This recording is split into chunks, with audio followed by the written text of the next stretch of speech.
नमस्कार दर्शकों, मैं हूं नाविका कुमार और आप जुड़ रहे हैं मेरे साथ सवाल पब्लिक का शो पर। आज तीसरे दिन भी संसद का सत्र नहीं चल पाया। सत्र शुरू होता है, ब्रेकिंग न्यूज चलती है, स्थगित हो गया। फिर सत्र स्थगित हो जाता है, फिर विपक्ष वाले कहते हैं कि सरकार नहीं चलने दे रही, सरकार कहती है विपक्ष नहीं चलने दे रहा। खुद गृह मंत्री सदन में उठकर कहते हैं कि सदन चलाने दे, हम चर्चा के लिए तैयार हैं। लेकिन एक ऐसा शोर उठता है जिसमें कोई किसी की आवाज ही नहीं सुन पाता। बस आखिर में लोग यही सुन पाते हैं कि कल तक के लिए सदन स्थगित हो गया। पैसा जनता का जा रहा है, चिंता भी जनता की है, लेकिन सुनिए सदन में क्या चल रहा है। सदन की कार्रवाई मंगलवार दिनांक 25 जुलाई 2023 को 11 बजे तक के लिए स्थगित की जाती है। दर्शकों, आज फिर मणिपुर मामले में संसद के हंगामे में प्रधानमंत्री नरेंद्र मोदी निशाने पर आए।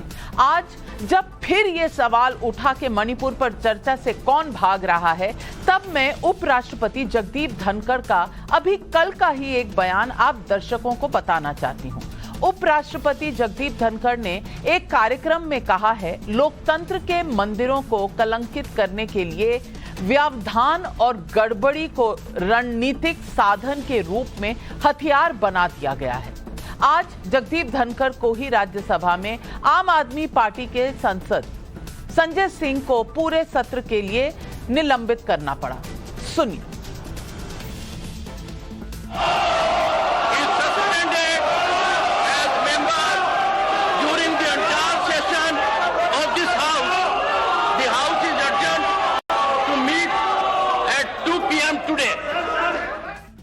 विपक्ष अड़ा है कि संसद में प्रधानमंत्री नरेंद्र मोदी के बयान के बगैर चर्चा ही नहीं, और फिर सड़क पर यह आरोप लगा रहा है कि सरकार चर्चा से भाग रही है। जबकि आज ही केंद्रीय गृह मंत्री अमित शाह ने लोकसभा में कहा है कि मैं सदन में चर्चा के लिए तैयार हूं, विपक्ष क्यों तैयार नहीं। सवाल पब्लिक का है कि क्या वाकई हंगामों को हथियार बनाकर संसद को ठप रखने का प्लान है। मोदी पर सवाल उठाने वाले INDIA यानी इंडिया गठबंधन का एक रवैया संसद में है, तो उसके ठीक उल्टा रवैया राजस्थान विधानसभा में है। राजस्थान विधानसभा में राज्य में महिला अपराध का मुद्दा उठाने वाले बर्खास्त मंत्री राजेंद्र गुढ़ा एक लाल डायरी सदन में रखना चाहते थे। कथित तौर पर इस लाल डायरी में गहलोत सरकार के काले कारनामों की सच्चाई छिपी है, ऐसा उनका आरोप है। आरोपों के मुताबिक लाल डायरी राजेंद्र गुढ़ा से छीनी गई, उनसे मारपीट की गई, विधानसभा के बाहर किया गया और फिर राजेंद्र गुढ़ा को विधानसभा से निलंबित भी कर दिया गया। सवाल पब्लिक का है कि संसद में मोदी पर हंगामा करने वाले राजस्थान की लाल डायरी पर मौन क्यों है। क्या ये विपक्ष के सो कॉल्ड INDIA की यही चरित्र है। संसद कौन नहीं चलने दे रहा, सरकार या विपक्ष? यही है आज सवाल पब्लिक का।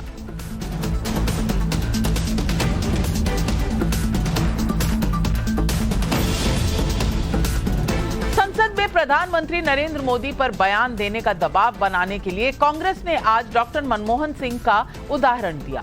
कांग्रेस ने कहा कि 2012 में सच्चे नेता की तरह डॉक्टर मनमोहन सिंह ने निर्भया केस में बयान दिया था, लेकिन कांग्रेस ये बताना भूल गई कि डॉक्टर मनमोहन सिंह ने संसद में नहीं बल्कि राष्ट्र के नाम संदेश में निर्भया केस पर बयान दिया था।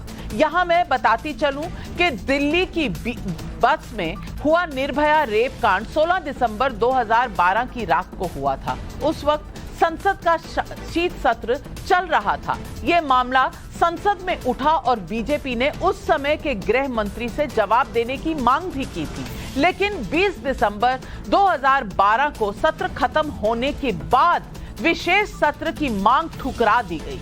24 दिसंबर 2012 को जब मनमोहन सिंह ने राष्ट्र के नाम संबोधन किया तो रिकॉर्डिंग के दौरान उनका कैमरामैन से ये कहना भी निकल गया कैमरे पर कि सब ठीक है ना। ये वायरल भी हुआ था वीडियो। क्या मणिपुर पर मोदी को नसीहत देते देते खुद कांग्रेस फजीहत में फंस गई है? सुनिए संसद में चर्चा नहीं होने देने वाले विपक्ष को आज केंद्रीय गृह मंत्री अमित शाह ने कैसे जवाब दिया। चर्चा के लिए तैयार हूं। मुझे मालूम नहीं है कि विपक्ष को चर्चा करने देना नहीं चाहता। मेरा विपक्ष के नेता को आग्रह है कि चर्चा होने दे और इस महत्वपूर्ण मसले पर पूरे देश के सामने सच्चाई जाए, बहुत महत्वपूर्ण है। शब्दों पर गौर फरमाइएगा। मेरा विपक्ष से आग्रह है कि आइए बात कीजिए, बहस कीजिए, हम तैयार हैं। अब इससे ज्यादा कोई सत्ता पक्ष से क्या कह सकता है? अब की बार संसद में मोदी के बयान की मांग पर कोई कामकाज नहीं हो पा रहा। आपको याद दिलाती चलूं कि इससे पहले हुए संसद के बजट सत्र का दूसरा हिस्सा हिंडनबर्ग रिपोर्ट के नाम पर वॉश आउट हो गया था। उस सत्र में संसद की प्रोडक्टिविटी सिर्फ 6.4% थी। 2023 में बजट सत्र के पहले हिस्से की प्रोडक्टिविटी भी सिर्फ 56.3% थी। इस सत्र के ठीक पहले बीबीसी की सो कॉल्ड डॉक्यूमेंट्री आई, जिसका हंगामा हुआ। यही नहीं, 7 दिसंबर से 23 दिसंबर 2022 के बीच संसद के शीतकालीन सत्र में भी लोकसभा में सिर्फ 3 बार बहस हुई। संसद 4 दिन पहले स्थगित हो गई। भारत की सीमा में चीन के घुस आने के आरोपों पर हंगामा चलता रहा। 2022 के मॉनसून सत्र में भी अग्निपथ और अरविंद केजरीवाल के सिंगापुर दौरे को मंजूरी नहीं मिलने जैसे मसलों पर संसद बार बार हंगामों की भेंट चढ़ गई। अब यहां मैं फिर उन्हीं सवालों को उठाना चाहती हूं जो कल उपराष्ट्रपति के बयान से उठे हैं। संसद में हंगामे का मकसद क्या लगता है? संसद को चलने देना या नहीं चलने देना है? क्या मंशा है विपक्ष और सत्ता पक्ष की? संसद में शर्तें जोड़कर बहस नहीं हो रही, लेकिन राजस्थान में खुद अपने ही विधायक का आरोप है कि हमें विधानसभा में बोलने नहीं दिया जा रहा। सुनिए विधानसभा से बाहर निकाले जाने के बाद राजेंद्र गुढ़ा ने कैसे नार्को टेस्ट की मांग भी कर डाली। सारे कांग्रेस के नेताओं का, मंत्रियों का, इनका नार्को टेस्ट कराओ। ये सारे के सारे बलात्कारी हैं, सारे के सारे इनका नार्को टेस्ट कराओ। ये एक एक आदमी धारीवाल का करा लो, चाहे महेश जोशी का, तो यदि कोई महिलाओं के साथ दुष्कर्म के सारे रिकॉर्ड बना दिए। महिलाओं के दुष्कर्म में यदि कोई डिग्री मिलती तो इनकी सबके पास पीएचडी की डिग्री होती। ये हम नहीं कह रहे, ये कांग्रेस के ही नेता हैं जिन्हें पहले तो मंत्री पद से हटाया गया क्योंकि महिला सुरक्षा पर उन्होंने कुछ कहा था, और आज जब लाल डायरी की बात आई तो उन्हें असेंबली से बाहर निकाल दिया। तो आज पब्लिक पूछ रही है सवाल पब्लिक का नंबर 1, सरकार अगर संसद में बहस को राजी है तो क्या मोदी के बयान के नाम पर विपक्ष बहाना ढूंढ रहा है? सवाल नंबर 2, संसद में हंगामा करने वाला इंडिया गठबंधन हंगामों को राजनीति का हथियार बना चुका है। सवाल नंबर 3, क्या संसद का रोज का हंगामा लोकतंत्र के मंदिर को कलंकित करता है? लगातार चौथा संसद सत्र नहीं चलने का दोषी कौन है, सरकार या विपक्ष? यही है आज सवाल पब्लिक का। और आज इन सवालों के जवाब देने के लिए हमारे साथ जुड़ रहे हैं सुनीता दुग्गल, सांसद हैं बीजेपी की, तहसीन पूनावाला राजनीतिक विश्लेषक है, कांग्रेस पार्टी को सपोर्ट करते हैं। हमारे साथ मलूक नागर, सांसद बीएसपी के, कुछ ही समय में जुड़ेंगे। रजत सेठी राजनीतिक विश्लेषक है, advisor to Manipur chief minister रह चुके हैं 2022 तक। और मेरा पहला सवाल जाता है रीजू दत्ता जी को, तृणमूल कांग्रेस के प्रवक्ता हैं। रीजू दत्ता जी, मैं पूछना चाहती हूं आपसे कि मणिपुर का मुद्दा बहुत ही संगीन है और इस पर जरूर जवाबदेही बनती है सरकार की, लेकिन सरकार तो तैयार है, तो विपक्ष को क्या दिक्कत है? अब क्या विपक्ष तय करेगा कि क्या प्री कंडीशन होगी, कौन सी शर्तें वो लिखेगा? क्या उसी शर्तों के हिसाब से सत्ता पक्ष को उठना बैठना, इधर देखना उधर देखना पड़ेगा? ये सवाल पूछ रही हूं। जो गृह मंत्री है वो आग्रह कर चुके हैं, अब आग्रह से ज्यादा आप क्या चाहते हैं? धन्यवाद नाविका जी। देखिए नाविका जी, संसद ही एकमात्र ऐसा जगह है जहां पर विपक्ष लोगों के हित में प्रधानमंत्री को सवाल पूछ सकते हैं। जो जघन्य अपराध का वीडियो वायरल हुआ देश विदेश हर जगह पे, जिसने इस देश को हिला के रख दिया, उसके 77 दिन के बाद प्रधानमंत्री ने अपनी चुप्पी तोड़ी और संसद के दीवारों के बाहर उन्होंने 36 सेकंड का एक वक्तव्य रखा। अगर वो बाहर रख सकते तो अंदर क्यों नहीं? हम आपको कुछ आंकड़े देते हैं। 2021 साल में पूरे साल में प्रधानमंत्री जी ने संसद में 4 घंटे बिताए थे, जबकि बंगाल में जब इलेक्शन था तब उन्होंने 4 घंटे प्रतिदिन बंगाल इलेक्शन में उन्होंने समय दिया था। दूसरा, लास्ट आपको पता है कि विपक्ष के विपक्ष के तरफ से डिस्कशन कब हुआ था संसद में? 2016 नोटबंदी, 7 साल पहले। उसके बाद कोई वितर्क, कोई डिस्कशन नहीं हुआ संसद में। हम इतना कह रहे हैं कि देखिए, जब बीजेपी दुनिया में ढिंडोरा पीटने जाती है पॉलिटिकल कैंपेन में और कहती है कि वोट नरेंद्र मोदी को दो, तो हमें तो देश की जनता और हमें जवाब नरेंद्र मोदी से चाहिए। हम सिर्फ इतना कह रहे हैं कि आप जगह तय कीजिए, राज्यसभा या लोकसभा। सुबह 11 बजे प्रधानमंत्री आए, वो ऐसे संगीन अपराध और मणिपुर जो जल रहा है आज भी, वहां पर एक जाति के ऊपर एक संहार चल रहा है, उसके ऊपर वो अपना बात रखे और उसके बाद फिर चर्चा हो। इतनी ही सी तो मांग है, और कोई मांग हमारा है ही नहीं। प्रधानमंत्री जी कल अगर लोकसभा में सुबह 11 बजे आके अपना बात रखते हैं, सारा विपक्ष तो बात चुप्पी पड़ जाएगी, वहीं पे खत्म हो गया बात। अब प्रधानमंत्री क्यों नहीं बात करेंगे, ये हमारा सवाल है।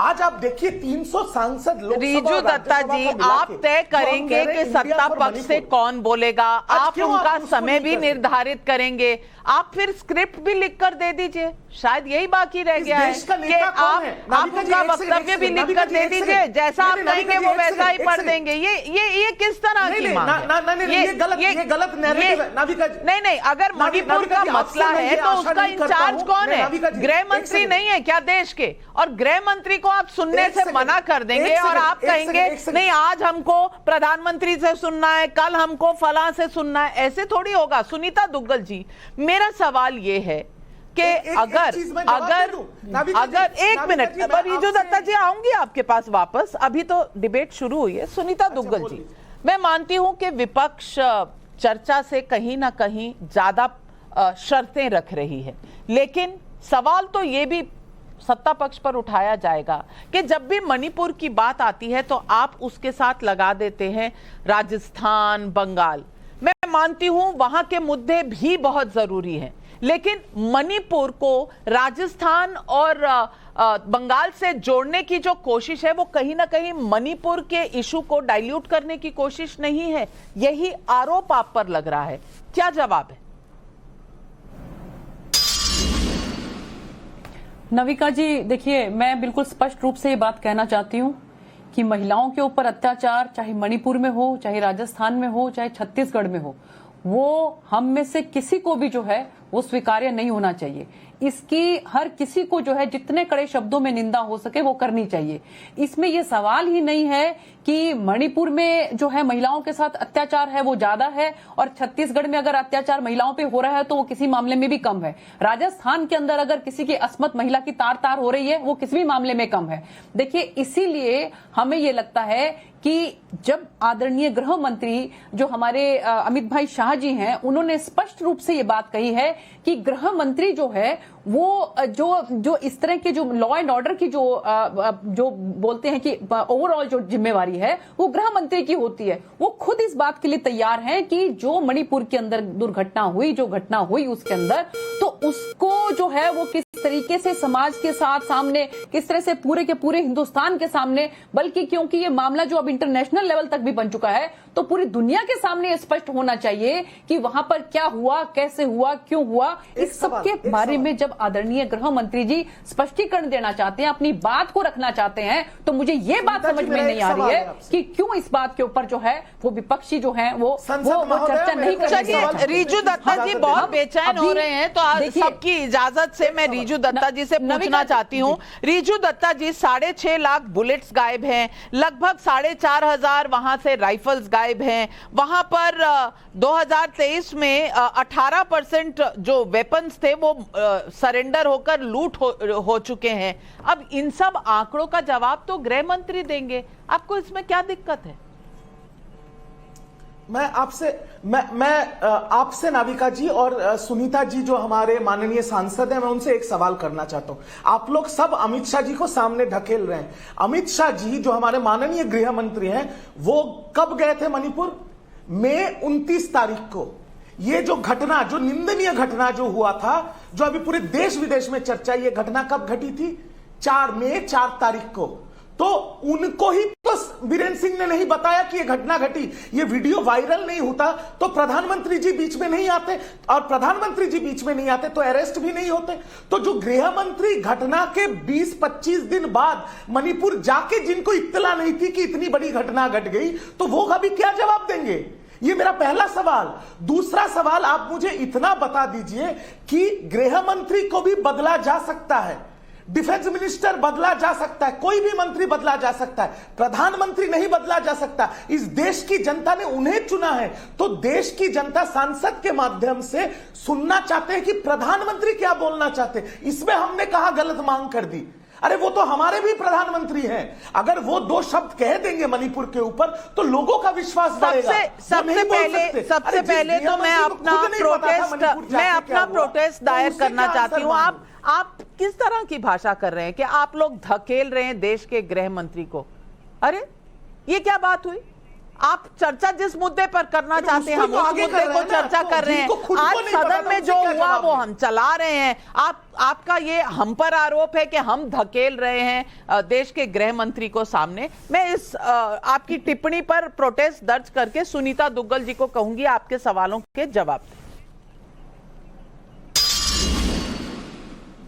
नविका जी, देखिए, इन्होंने जो कुछ भी कहा है वो सब इनकी अपनी एक सोच है, एक एप्रीहेंशन हम कह सकते हैं कि ये उनको मालूम था कि उनको नहीं मालूम था, वो कब गए, घटना कब घटी। क्यों नहीं हम उनको मौका देते इन सब बातों का जवाब देने के लिए? चर्चा इन्हीं बातों पर तो होगी संसद के अंदर। उस समय जब चर्चा होगी, ये अपने ये सारे सवालात जो हैं आदरणीय गृह मंत्री जी के सामने रख सकते हैं। और जहां तक मैं उनको जानती हूं, वो एक एक बात का, एक एक चीज को नोट करके रखते हैं और उसका बिल्कुल दुरुस्त तरीके से जो है वो जवाब देते हैं। तो ये एक मौका है कि गृह मंत्री जी जो है इन सब बातों का जवाब दें। आप ये सवालात मुझे कर रहे हैं, मैं गृह मंत्री नहीं हूं।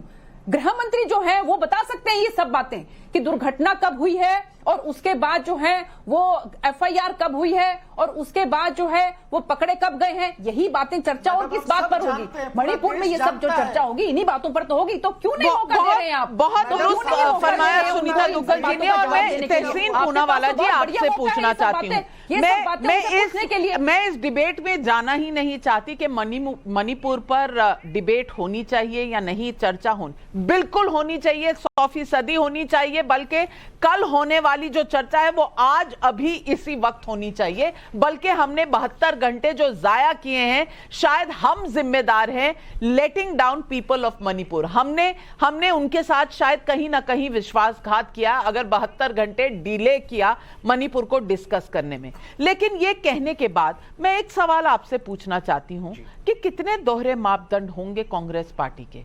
आप वहां गूढ़ा जी को, अब वो सच बोल रहे हैं नहीं बोल रहे हैं, लेकिन आप तो वही पार्टी है ना जो कह रहे हैं लोकतंत्र मर रहा है बीजेपी के शासन में।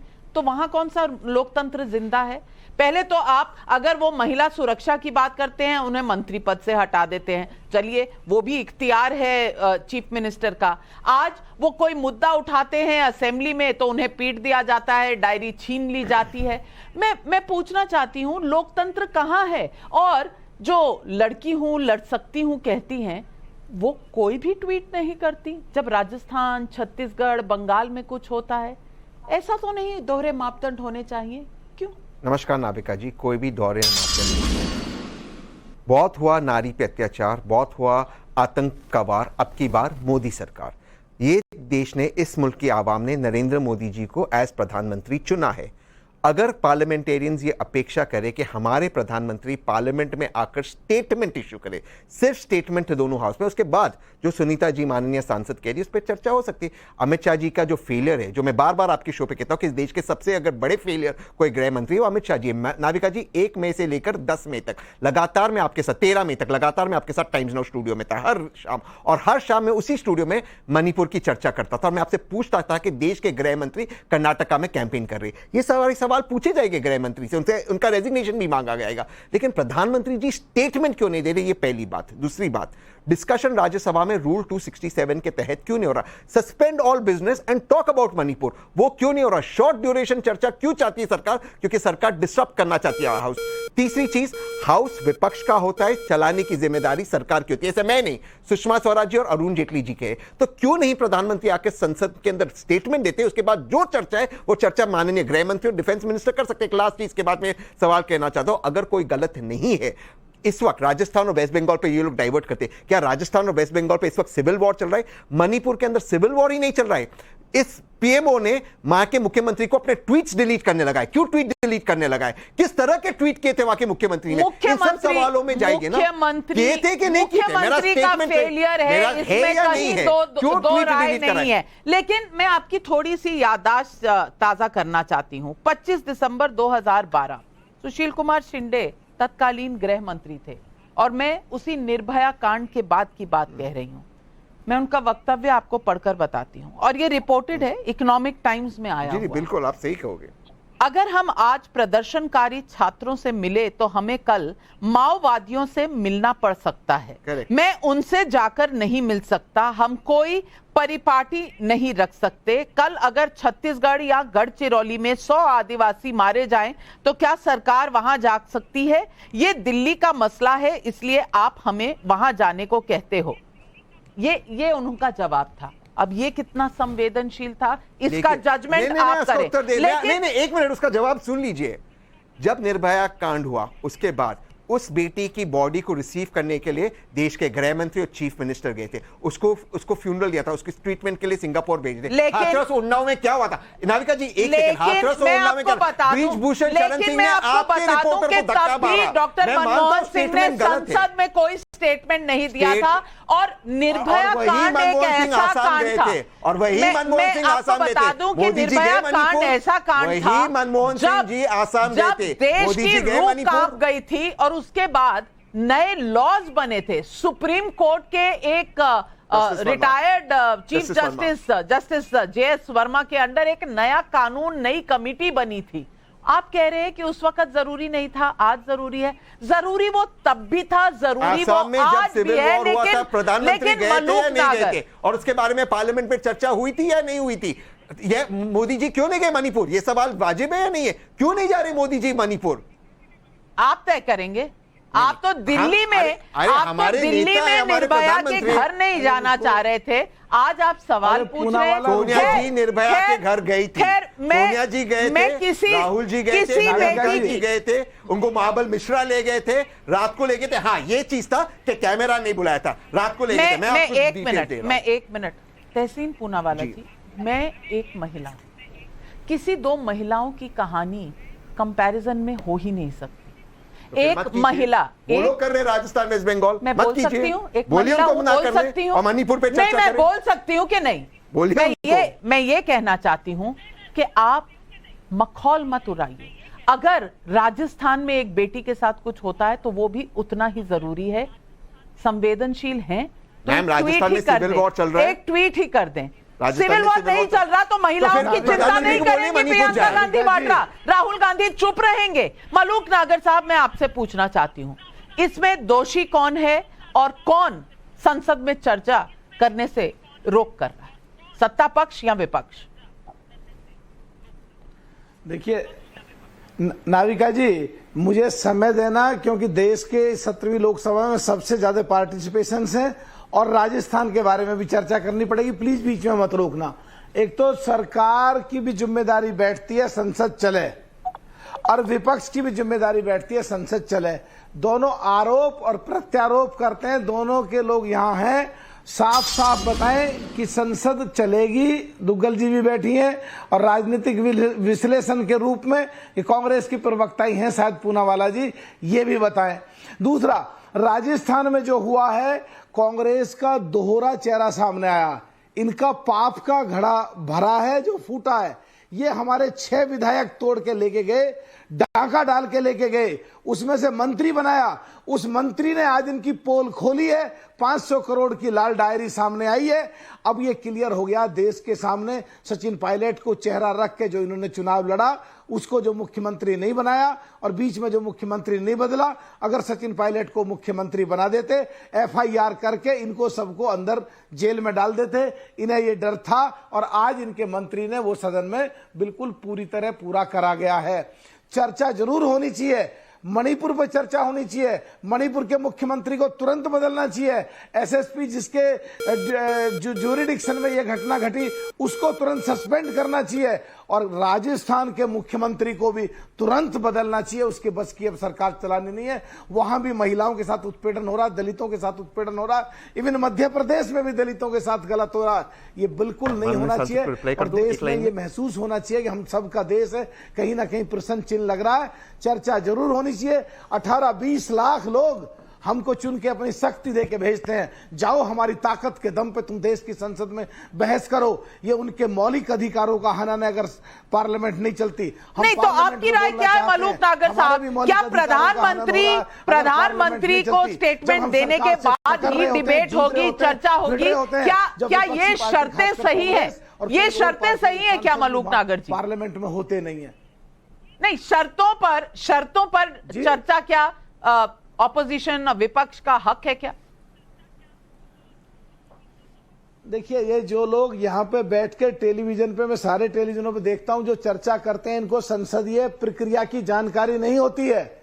किसी भी विषय पे जब संसद में चर्चा होती है और वो टाइम 2.5 घंटे 2 घंटे का बांधा जाता है, तो उसमें दोबारा से टाइम बढ़ा करके सर्वसम्मति से टाइम आगे बढ़ाया जा सकता है। ये बगैर मतलब की बात है, शर्तें लगाना बगैर मतलब की बात है। रिजू दत्ता जी जरूर सुनिएगा, मैं आऊंगी। अरे 267 रजत सेठी जी, मैं पूछना चाहती हूं कि मणिपुर, राजस्थान, बंगाल में कंपैरिजन नहीं हो सकता, ये सब मानने को तैयार है, लेकिन क्या ये सही है कि जब मणिपुर की चर्चा हो तो उस पर शर्तें हों और बाकी सारी जो चीजें हो रही हैं देश में उस पर बस चुप सन्नाटा? क्या ये सही है? नमस्कार नविका जी। देखिए, ये तो देश की जनता को इतना तो समझ है, देश की जनता ने भांति भांति की राजनीतिक दलों को देखा है, इतना समझ में आता है कि किसके मन में कितना दर्द है मणिपुर के लिए, कौन कितना राजनीति करना चाहता है, ये बहुत सर्वविदित है। जब विपक्ष ने ऑल पार्टी मीटिंग बुलाई कि सब लोग चर्चा करना चाहते थे कि मणिपुर का विषय गंभीर विषय है, इस सबके, और ये आंतरिक सुरक्षा का विषय है, सारे दलों को बैठ के चर्चा करनी चाहिए। आपको मालूम है उस चर्चा में रिजू जी बैठे हैं यहाँ पे, रिजू जी से पूछिए क्या ममता बनर्जी ने समय निकालकर उस चर्चा में अपना योगदान देने की कोशिश करी? कांग्रेस के यहाँ कोई प्रवक्ता नहीं है, अगर आप उनसे पूछेंगे क्या उनके अध्यक्ष मल्लिकार्जुन खड़गे जी क्या उस मीटिंग में उन्होंने जाने का समय निकाला? देखिए, जब चर्चाएं होती हैं और देश के होम मिनिस्टर बैठे थे उस चर्चा में, कोई किसी के पास क्या 5-10 मिनट का समय था? कुछ नहीं था तो कम से कम एक कागज पे ही अपने पॉइंट्स लिख के भिजवा देते। किसी ने उस मीटिंग का तो सम्मान किया नहीं। अब उनको लग रहा है कि अब इनको राजनीति पराठे अपने सेकने हैं, तो पार्लियामेंट को रोको, जैसे भी जो करना है करो, ताकि तमाशा दिखे और पार्लियामेंट्री प्रोसीजर्स को स्टॉल कर सकें। और उनको दिखाना क्या है? ये जो राजनीति है, ये तो देश समझ ही रहा है इस चीज को, इसमें दो मत कहां है। किसी ने भी आज तक कोई कंस्ट्रक्टिव सजेशन नहीं दिया है मणिपुर के ऊपर। सब लोग जाते हैं, अब आज देख रहे हैं DCW, Delhi commission of women की, वो जा रही है मणिपुर में, वो अपना अलग तमाशा कर रही हैं, उनका कोई लोकल स्टैंड ही नहीं है वहां पर। ठीक है, सिटीजन कंसर्न सिटीजन की तरह हम सब जा सकते हैं, बट वहां जाती है उनको अलग से प्रोटोकॉल चाहिए। राहुल गांधी जी जाते हैं, उनकी सुरक्षा के लिए आधा दल हमारा पुलिस का वहां लग जाए। तो फिर वो वहां पे जो सिटीजन्स हैं जो स्ट्रगल कर रहे हैं उनकी रक्षा का कौन ध्यान रखेगा? तो देखिए ये लगातार मैं देखता चला आ रहा हूं, किसी के मन में मणिपुर के लिए कोई दर्द नहीं है। जेन्युइन दर्द होता तो मणिपुर की जो गहरी समस्याएं हैं सब लोग बैठकर उसको सॉल्व करने के प्रति कंस्ट्रक्टिव सजेशंस रखते। वो आज की बनी हुई समस्या नहीं है, सबको मालूम है। कम से कम 5 बड़े जीनोसाइड्स हो चुके हैं मणिपुर में देश के इतिहास में, और 5 बड़े जीनोसाइड में से 4 जो बड़े जीनोसाइड्स हैं उसमें कांग्रेस की लीडरशिप में हुआ है। जवाब दीजिए तहसीन पूनावाला, रीजू दत्ता जी आ रही है, जवाब दीजिए। अगर रजत जी बीच में ना बोले तो ऑल पार्टी मीटिंग में कांग्रेस के रिप्रेजेंटेटिव उक्रम सिंह जी थे जो वहां के एक्स मुख्यमंत्री थे, एक वही थे। क्या मणिपुर के मुख्यमंत्री ऑल पार्टी मीटिंग में आए थे? सबसे पहला सवाल। दूसरा सवाल, 4 जेनोसाइड हो गए, मैं बिल्कुल मानता हूं रजत सिंह जी की बात, कांग्रेस की सरकार थी, उन्होंने प्रॉब्लम्स इनहेरिट किया। यही जो मुख्यमंत्री वर्तमान के मुख्यमंत्री कौन से दल से आए? कांग्रेस से आए। सारे कांग्रेस की लीडरशिप को आपने ले लिया, अब आप कांग्रेस को दोष दे रहे हो। तीसरी बात, मुख्यमंत्री इस तरह के ट्वीट्स क्यों कर रहे थे जिसको प्रधानमंत्री कार्यालय से उनको कहना पड़ा और फिर ट्वीट्स डिलीट हुए? ट्वीट्स डिलीट नहीं हुए, इस तरह के पोलराइजिंग ट्वीट्स क्यों कर रहे थे? जेनोसाइड चालू हुआ 1 मई के अंदर शुरू हुआ। गृह मंत्री कहां थे? कर्नाटका में कैंपेनिंग कर रहे थे। मैं आपके साथ बैठा था। ये डिमांड कहां पर डाली जाएगी? मैं तो कहती हूं कि हम आपके साथ खड़े हैं। खड़े ना, तो एक्स चीफ मिनिस्टर की जवाबदेही तय करें, उनका रेजिग्नेशन मांगे, क्योंकि हमारी रिपोर्टर तेजश्री वहां पर है, ग्राउंड जीरो पर है। उनके साथ और क्या बीरेन सिंह ने? आप बोल लीजिए, बताइए। नहीं, आप ही बोल लीजिए, मैं बताऊं कि आप बताएंगे? आपके रिपोर्टर तो मैं बताना चाहती हूं कि वो हमारी रिपोर्टर वहां पर हैं पूरे वीकेंड पर, सैटरडे, शनिवार को, संडे को वो वहां पर गोलियां चल रही थी और क्रॉस फायर में रिपोर्टर्स वहां पर पकड़े गए थे। सीआरपीएफ ने उन्हें रेस्क्यू किया और उन्हें सीआरपीएफ के बंकर में लाया गया। ये वहां की स्थिति है। और सवाल जब पूछा चीफ मिनिस्टर से तो चीफ मिनिस्टर के सिक्योरिटी ने धक्का मार के, और वो तस्वीरें आपके स्क्रीन पर है, ये आज की तस्वीरें, आज किस तरह से तेजश्री को धक्का मार के वहां से हटा दिया गया। तो इसकी जवाबदेही तो मुख्यमंत्री की बिल्कुल बनती है, लेकिन ये जवाबदेही क्यों नहीं मांगते रीजू दत्ता जी आप संसद में? देखिए नाविका जी, आपका शो ऐसा शो है ना जिसपे मैं बैठने के बाद मेरे को विदेश से कॉल आते हैं, क्योंकि विदेश में भी आपका शो चलता है। तो जो दर्शक देख रहे हैं, मैं उनको और आपको बताना चाहता हूं 3 नाम।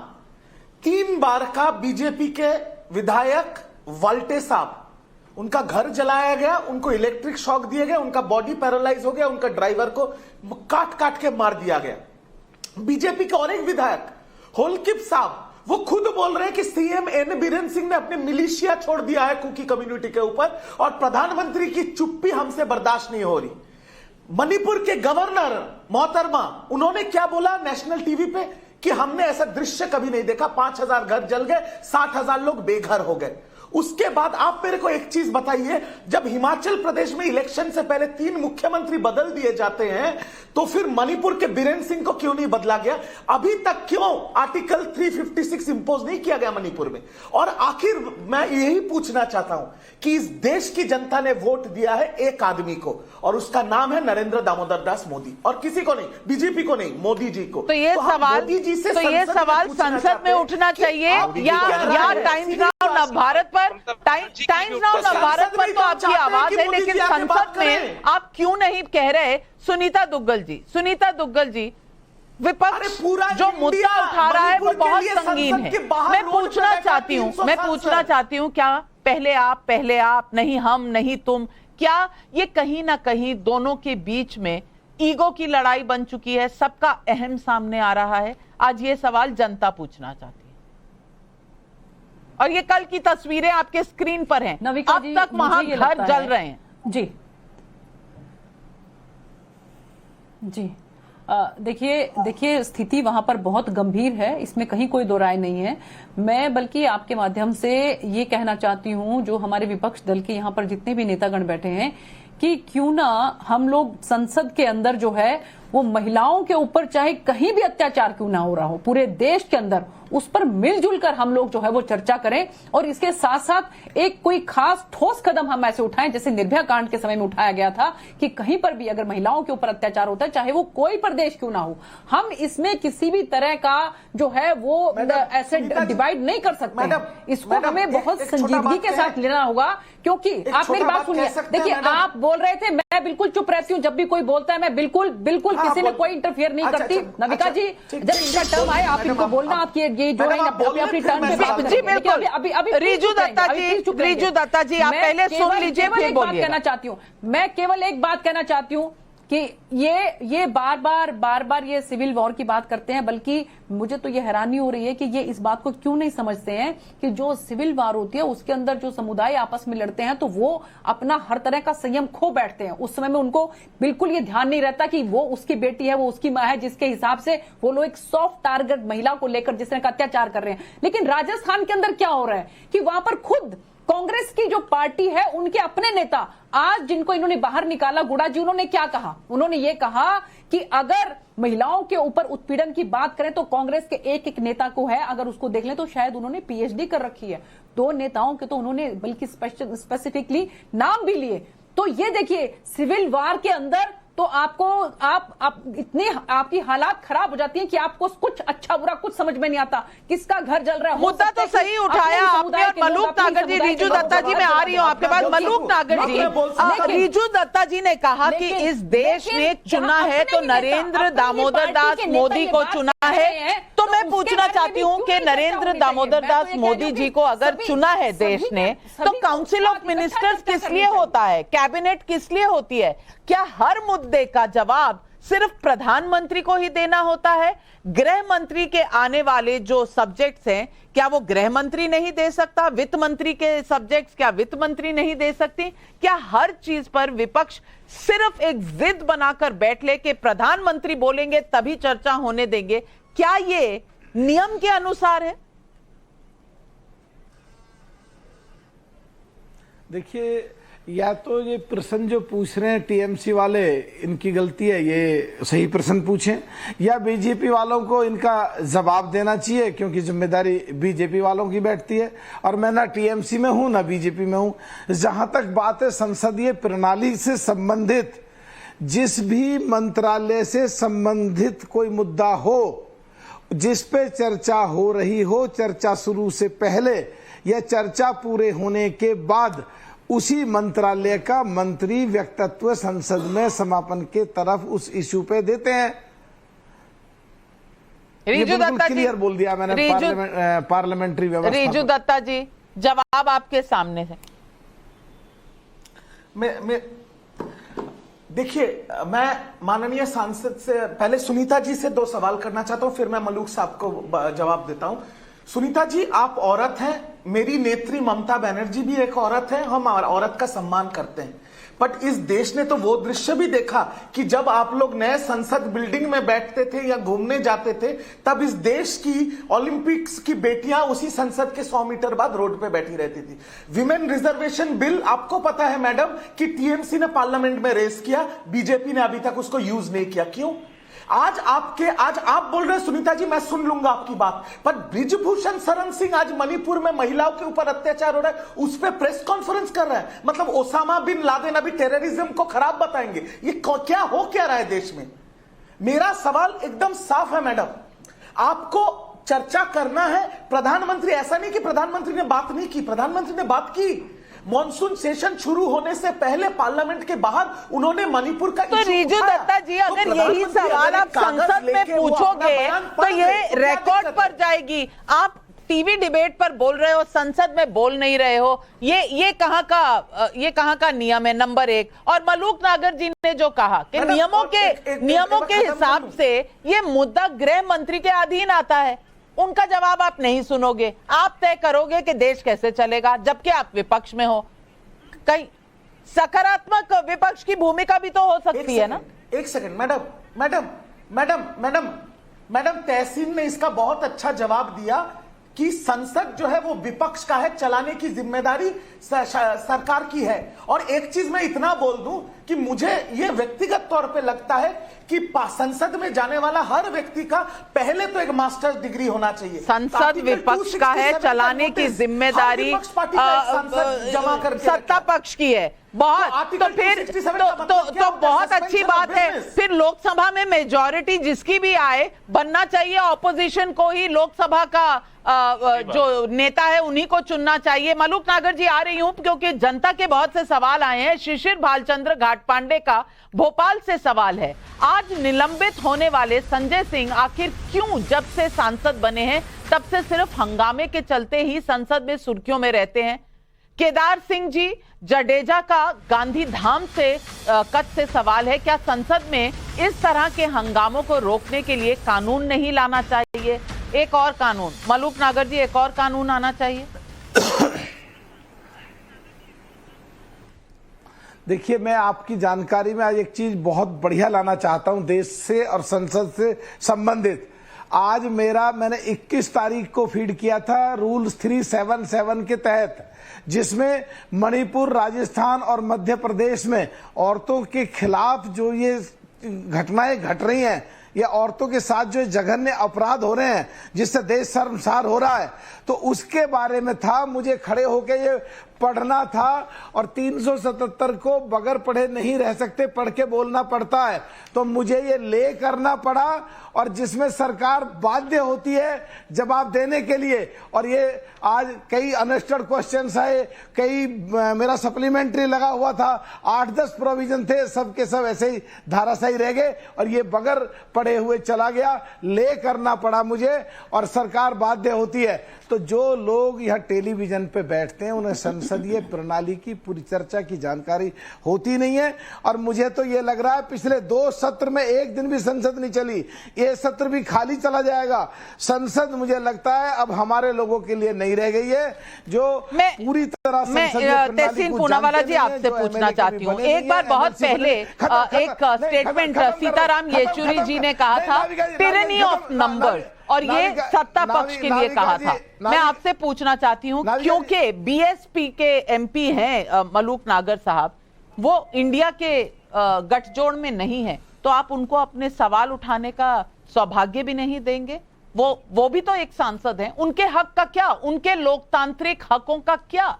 उनके लोकतांत्रिक हकों के लिए ही लड़ रहे हैं, हालांकि वो इंडिया अलायंस के मेंबर नहीं वो है। आपके साथ, सरकार वो आपके साथ अग्री नहीं करते, उनके मुद्दे अलग हैं। वो उनका लोकतांत्रिक अधिकार है, पर आप तो होने नहीं दे रहे। मैं उत्तर दे दूं, मैं समझ गया, मैं उत्तर दे देता हूं।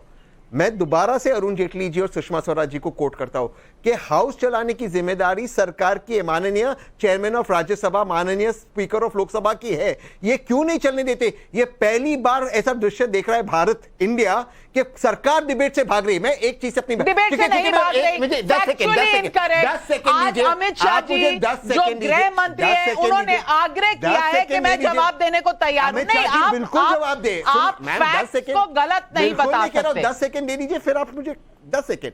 बिल्कुल वो जवाब देने को तैयार है। मैं माननीय सांसद जी से पूछ रहा हूं, क्योंकि 2 एमपीज है यहां पर, राज्यसभा में रूल 267 के तहत क्यों नहीं हो सकती डिबेट? सारा बिजनेस छोड़ दीजिए, मणिपुर को डिस्कस करें। 377 में क्यों नहीं हो सकती? 377 में आप सवाल पूछिए ना, सवाल सुनीता दुग्गल जी जवाब दीजिए। आप 267 आप मणिपुर को एक दिन नहीं दे सकते। सुनीता दुग्गल जी जवाब, एक दिन आप मणिपुर को नहीं दे सकते? आपको शॉर्ट ड्यूरेशन क्यों चाहिए? देखिए ऐसा, नविका जी मलूक जी ने बिल्कुल ठीक कहा है कि जो मंत्रालय के टॉपिक के ऊपर जो है चर्चा होती है, जवाब जो है उसी मंत्री को देना होता है। वो सवाल है ही नहीं। तो जब ये मंत्रालय जो है आदरणीय गृह मंत्री जी के अंडर आता है, तो फिर हम क्यों नहीं, जब वो खुद तैयार हैं कि मैं चर्चा के लिए तैयार हूं, मैं आपके सब सवालात को लेने के लिए तैयार हूं, मैं आपके जितने भी अटैक्स होते हैं सबको जो है वो स्वीकार करता हूं।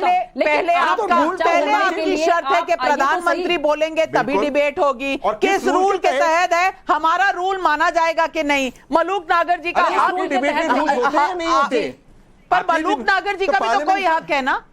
उसको कौन देखेगा? एक दिन के लिए उसको सारा कौन बिजनेस देखेगा? सस्पेंड कर दिए और देश को मणिपुर की तो चर्चा आप करने दीजिए। स्पीकर तो क्या बन जाइए, आप स्पीकर बन जरूर जाइए, बनूंगा आप और जिस दिन चेयरमैन बन स्पीकर बना, जाइए, बायस नहीं आप ही बनूंगा, तय कर विपक्ष को लीजिए। मौका दूंगा और भाजपा को मौका दूंगा। खेल जिस दिन भी स्पीकर खेल बना, भी खेल भी 100% आपका, अंपायर बिरला भी जी की आपका, तरह और वाइस दोनों प्रेसिडेंट की तरफ तरह से नहीं बनूंगा। बैट्समैन भी आपके, सब कुछ। कमदेश गुप्ता का दिल्ली के से सवाल है, मेरा सवाल कांग्रेस पार्टी से है कि मुद्दा मणिपुर है या फिर नरेंद्र मोदी? अब दिल पे हाथ रख के ये बताइए, मैं रिजू दत्ता जी से भी ये पूछूंगी, मुद्दा है क्या, मणिपुर या मोदी? आप हमारा दुर्भाग्य ये है कि कुछ लोग ये सोचते हैं कि नरेंद्र मोदी भारत है। नहीं, भारत नरेंद्र मोदी, रिजू दत्ता, तृणमूल कांग्रेस, बीजेपी, इन सबसे बहुत बड़ा है। चित और भी भारत मेरी, का पट हिस्सा भी है मेरी, मणिपुर। मुद्दा आपने मणिपुर बनाया है। वहां की मां अमित बेटियां शाह जी बोलने को तैयार है, वहां की आपको मां चाहिए बेटियों का नरेंद्र सवाल मोदी, है। लेकिन आप ही कह रहे हैं कि देश में एक नया फैशन है कि नरेंद्र मोदी भारत, भारत नरेंद्र मोदी। आप ही तो बनाते हैं, और कौन बना रहा है? हम स्टेटमेंट जाते प्राइम मिनिस्टर से, उसके बाद गृह मंत्री अपनी सफाई दे। हम लोग क्यों इसमें बनाएंगे? क्यों आपको फर्क समझ में नहीं आता? माननीय प्रधानमंत्री, हमारे प्रधानमंत्री स्टेटमेंट दे दोनों हाउस में, उसके बाद गृह मंत्री सारे क्लैरिफिकेशन दे। नाविका जी, आप मुझे दूसरा उदाहरण बता दीजिए। इन लोगों ने, जिन्होंने वेपन्स लूटा है, AK-47, AK-56, अपना आधार कार्ड छोड़ दिए, वो वहां गए, आधार कार्ड छोड़कर वेपन्स ले गए। ये कौन सा उदाहरण इस देश में हुआ? तो कौन जवाब देगा? तो गृह मंत्री दे, लेकिन तो स्टेटमेंट गृह तो मंत्री प्रधानमंत्री कौन दे। सुनेंगे? नहीं, स्टेटमेंट तो गृह प्रधानमंत्री मंत्री दे। तो हम अरे सुनेंगे मैम, नहीं, प्रधानमंत्री का जवाब स्टेटमेंट देना नहीं है चाहिए गृह आपको। मंत्री को, आपको नहीं पर चाहिए उनको हम प्रधानमंत्री का बोलने स्टेटमेंट, तो देंगे बोल नहीं। दीजिए। आप चित भी मेरी और पट भी मेरी नहीं हो सकता। दिनेश राठौड़ का कटक ओडिशा से सवाल है, लाल डायरी का क्या राज है, कांग्रेस कब बताएगी? मुकेश का हैदराबाद से सवाल है, स्पीकर को क्या ये नहीं कहना चाहिए नो वर्क नो पे? रामशरण सिंह का प्रयागराज से सवाल है, टीएमसी पश्चिम बंगाल पर चर्चा कब करेगी? हर बार कोर्ट से ममता सरकार को झटका मिल रहा है, क्या ये विपक्षी दलों को नहीं दिखाई देता? मंजुल उपमन्यु का यूट्यूब पर सवाल है, क्या प्रियंका गांधी वाड्रा और राहुल गांधी को राज्य देखकर महिलाओं पर दर्द होता है? संजय मिश्रा बदोई यूपी से पूछ रहे हैं, अगर संसद में हंगामा करना है तो फिर चुनाव लड़ने की इंडिया गठबंधन बनाने की जरूरत ही क्या है? किस बात की संसदीय लोकतंत्र की बात हो रही है जब आपने संसद चलने ही नहीं देना? रजत सेठी जी, ये कहीं ना कहीं देश की जो आम जनता है उनका दर्द बयान कर रही है, और क्या विपक्ष हो या सत्ता पक्ष, क्या दोनों ही कहीं ना कहीं जनता को आपस की लड़ाई में भूल चुके हैं? देखिए, इसका निष्कर्ष तो जनता ही निकालेगी, और हम 4-5 लोग बैठ के तो नहीं। अब देखिए, जनता का जो ओपिनियन आ रहा है बड़ा एक वन साइडेड आ रहा है, क्योंकि जनता जो चीज कठोर शब्दों में बोल सकती है वो हम सब राजनीतिक विश्लेषक या सांसद, माननीय सांसद लोग नहीं बोल सकते। जनता ने आपके सामने ही अभी लाइव बता दिया कि ये सब जो चल रहा है ये सब शैडो बॉक्सिंग चल रही है। यहाँ पर इन लोगों को 24 साधना है और कुछ नहीं, उनको घेरना है, और वो घेरने के लिए पूरा तांडव हो रहा है वहां पर। बात यही है कि मन में, मैंने जैसा पहले भी बोला, किसी के दिल में मणिपुर के लिए एक आंसू नहीं है, ठीक है? किसी को भी अगर जेन्युइनली उस प्रॉब्लम को सॉल्व करना होता है, उसका अप्रोच ही अलग होता है। रजत सेठी जी, देखिए, मैं चुपचाप बैठता हूं, आप प्लीज सुनिए। जब तहसीन भाई बोलते हैं यहाँ पर कि सुषमा जी ने और अरुण जेटली जी ने जो चीज बोली, बात सही है, लेकिन उन्होंने इम्प्लिसिट ये भी बोला कि आप जो संसद की जो रूल्स एंड रेगुलेशंस है, आप उसको तो फॉलो करेंगे ना। आप हर रूल बुक को उठा के फाड़ के फेंक देंगे और बोलेंगे कि नहीं जी जिम्मेदारी पक्ष की है, तो ऐसे तो कोई राजनीतिक बहस हो ही नहीं पाएगी इस देश में। इसीलिए आपके किसी एक दर्शक ने साफ साफ पूछा कि ये लोग अगर संसद के पटल पे गंभीर चर्चाएं नहीं कर सकते, कंस्ट्रक्टिव चर्चाएं नहीं कर सकते, तो ये देश के युवाओं और जो भविष्य में आने वाले लोग हैं जो इंटरेस्टेड है राजनीति में जुड़ने के लिए, उनके सामने क्या एग्जाम्पल सेट कर रहे हैं लोग? बिल्कुल सही। और मैं एक और पब्लिक का सवाल है जो रिजू दत्ता जी आपसे पूछना चाहती हूँ, जब तक संसद सत्र चलेगा तब तक सब महिलाओं के प्रति अपनी दुख, दर्द, संवेदना व्यक्त करेंगे, संसद रोक रोक कर। सत्र खत्म, मुद्दे खत्म और अपनी राजनीति शुरू। ये जनता पूछ रही है सवाल, आज जनता को डायरेक्ट जवाब दीजिए। जनता को मेरा डायरेक्ट जवाब है और निवेदन है, और मैं आग्रह करूंगा जनता से कि अपने स्मार्टफोन निकालें और देख लीजिए कि इस देश में कौन सी ऐसी पार्टी है जहां से सबसे ज्यादा महिला सांसद है, जहां से सबसे ज्यादा महिला विधायक है, जहां से सबसे ज्यादा ग्राम पंचायत में उनके रिप्रेजेंटेटिव है। विमेन रिजर्वेशन बिल संसद में क्या ये मुद्दा है आज का? कौन पार्टी ने अपील की थी? क्या ये मुद्दा है आज का? हम एकमात्र पॉलिटिकल पार्टी है जिसका पूरे देश में जो मुख्यमंत्री है वो एक महिला है और तीसरी टर्म की महिला मुख्यमंत्री है।